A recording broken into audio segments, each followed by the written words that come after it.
Hi, I'm Coral Johnston, life coach.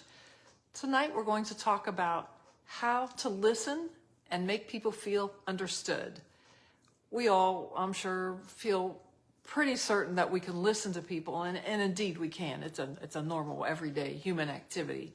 But there's listening and then there's listening. And for people to really feel understood, you not only have to really listen to them, but you have to let them know that you heard. So there's a whole process for that, and it's called active listening. And it's part art, part science, and part just really caring. One of the habits that we all have to learn to break some in order to do this is to resist the temptation to think about what we're going to say next. And when you do that, people can see that on your face. Your face takes on certain looks and expressions when you're formulating what you're going to say to what they're saying. And the feeling that they get is that they're not being listened to. And so there's several things to make this happen. First of all, you need to really be interested in what they have to say. And if by chance you're not, if you go through these steps, they're going to feel more like you're interested, even if your interest is only moderate. And you can think about, maybe the wife in a marriage is listening to her husband talking about wrestling, and she's not wild about wrestling, but there's a way she can listen to what he says so that he really feels like she's paying attention. And the same with vice versa. If she's talking about something that was really interesting to her, a shopping trip or a book she read or something that happened at work, and her husband is just sort of listening with half an ear, she feels that, she observes that. And so if he follows these kind of steps, he'll be able to tune into her more, and she'll feel tuned into. This is really important, not only with your mate, but with your children, with your other family members, your sisters, your brothers, your aunts, your uncles, your parents, your coworkers, anyone that you're interested in conveying that you care. This is a very, very powerful method to do that. And once you learn to do it, it will become very natural. So the first thing that you want to do when you're talking with someone is show them that you're interested. And the first thing that is to be quiet while they talk. People don't get that as much as you'd think. You probably don't get that as much as you'd think. So while they're talking, just zip your mouth, put on a pleasant expression, and listen. Listen till they run out of words. Now, with your teenager, that might be 5 words. And so we'll address the special issues with teenager here in a minute.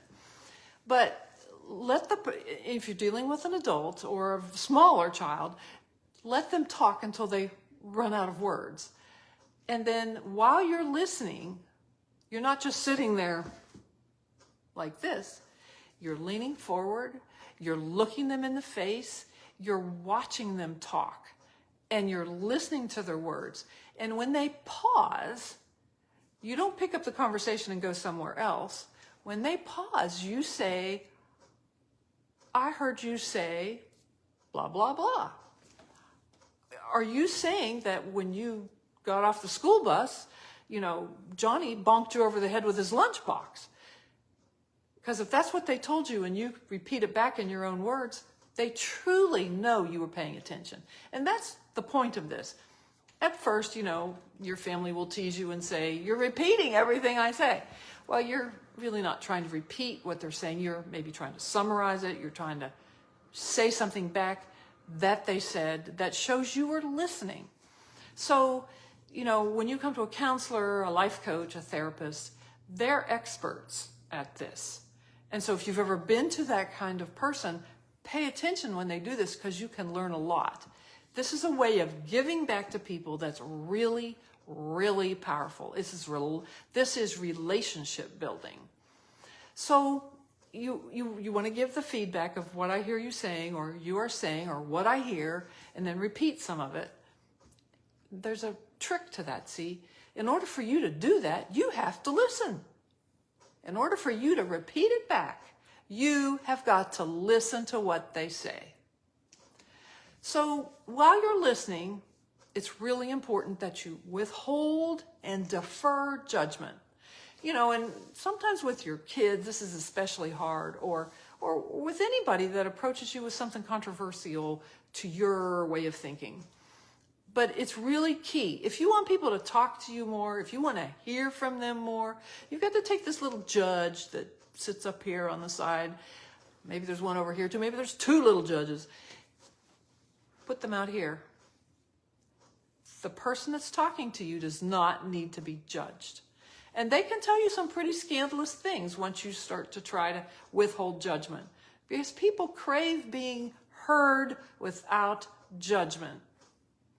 When I first met my husband when I was 18 years old, one of the things I treasured about him is that he could just do this automatically. We could talk about things and he did not judge them. That was really unusual. So if you are already in some kind of positive relationship with a person who can listen to you and withhold judgment, that's a wonderful gift right there. You want to be able to give that back. So withholding judgment doesn't mean you give away your judgments. You can have your opinions. You don't have to say them in the course of this discussion. You might not ever have to say them. The point of this matter is that when people feel heard, they're going to trust you more. They're going to feel valued. They're going to feel like their thoughts and opinions and impressions and perceptions are valuable to you. And in a world that doesn't listen very well, that's really important. That is a big part of loving someone. So, sometimes, and especially teenagers, people don't always come forth with things. So, you can ask open-ended questions. If somebody introduces a subject and then doesn't say much, you can say, well, when that happened, what did you think? What did you feel? What happened? Or tell me more. Or what happened next? You're not looking to end the conversation, you're looking to expand it. You want more information. You just think of yourself as a big sponge. You want to hear whatever they have to say. Now, if you're a big talker, this is going to be a change for you. I have a really dear friend that every now and then she calls me and she'll say, I know I've just talked your ear off, and then she'll say a little bit more, and then she'll say, well, I know, wait, time to go. She, though, has the ability to stop and listen, but you've got to be able to do that. Your gift of talking may not be such a gift to showing people that they are being heard. Okay, so if you like to talk a lot, you need to notice that about yourself and take that into account when you're trying to demonstrate that you really want to hear what that person has to say. So in that, for all of us, talkers or not, we have to learn to be quiet. I'm not a big talker. My husband probably disagree, but I don't think of myself as a big talker. I think of myself as a good listener because I feel like I've been a therapist since I was like 12. So I think of myself as a listener. But one of the things I observe when I do things like these videos is I can talk a long time. I have to really concentrate to keep it short. Okay, so that's something I had to learn. What I'm saying to you is that if you want to listen to people, you have to learn to be quiet, because there's this pressure to carry on a conversation, and that the way people do that is they're easily thinking either about what they're going to say next, or they're bouncing off the topic that the person brought up, and they'll say, oh yeah, when that happened to me, blah, blah, blah. Nothing wrong with that, no ordinary course of conversation. But when you sense that it's really important that somebody gets heard and understood, you don't want to do that. You want to keep the subject focused on what they're trying to reveal to you. You see the difference? I notice this about myself. I have a wonderful friend that we take walks, and she just brings up all kinds of interesting things. And a lot of times I'll find myself saying, oh yeah, that reminds me of blah, blah, blah, and off I'll go. It's easy to forget that sometimes she might be wanting to say something that needs to be expressed more in depth. And so what I should be doing in those situations sometimes is listening more, reflecting back what she says, and then more conversation and her feelings about the conversation will come out. So why are we going to this kind of effort? This process that we're talking about is called active listening. You can see it's not passive listening. It's not just sitting there quietly listening. It's conversing, but listening. And so that builds trust. It improves understanding. You will understand people more if you will take the time to do this. It's really hard to say, well, I just don't understand how they got to that situation, if you didn't go through this process with them. And if this is a mate, child, relative that you really dearly love, it's important that you understand them. But even more important is that they feel understood. When people feel understood, I mean, their ability to grow and fulfill who they were meant to be expands greatly. And so giving this gift of listening, active listening, builds trust, improves understanding, and helps resolve conflicts. It's a lot harder to get in a fight if you're really listening. When conflicts arise, both people moving into active listening makes it much more probable that some understanding, some meeting of the mind, some conflict resolution will occur. There's more steps to conflict resolution than active listening, but it's a big part of it. And that reminds me, as I will do a video on conflict resolution pretty soon. Even in the workplace, active listening will enhance productivity and creativity. So if you're a boss or you're an employee and you've got a conflict at work with somebody, employing active listening will go a long way toward easing conflict in a situation. And so, kind of in summary, you're probably not going to do this in a very casual conversation. Somebody comes in and says, "Oh, well, I just picked up the mail and, so-and-so down the street was riding their bike." I mean, no feeling in that. But when anyone has some strong feelings about something, active listening is really important because it will help you hear and understand what they're trying to say and how they feel, and it will make them feel heard. And when people feel heard, it takes a good bit of the energy out of what it was they're trying to say. It's like an energy release for them. They feel heard, they feel understood.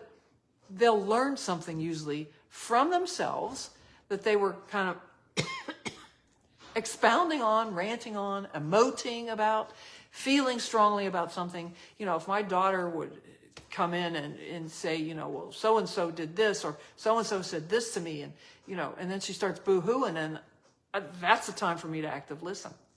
It's not the time for me to offer advice.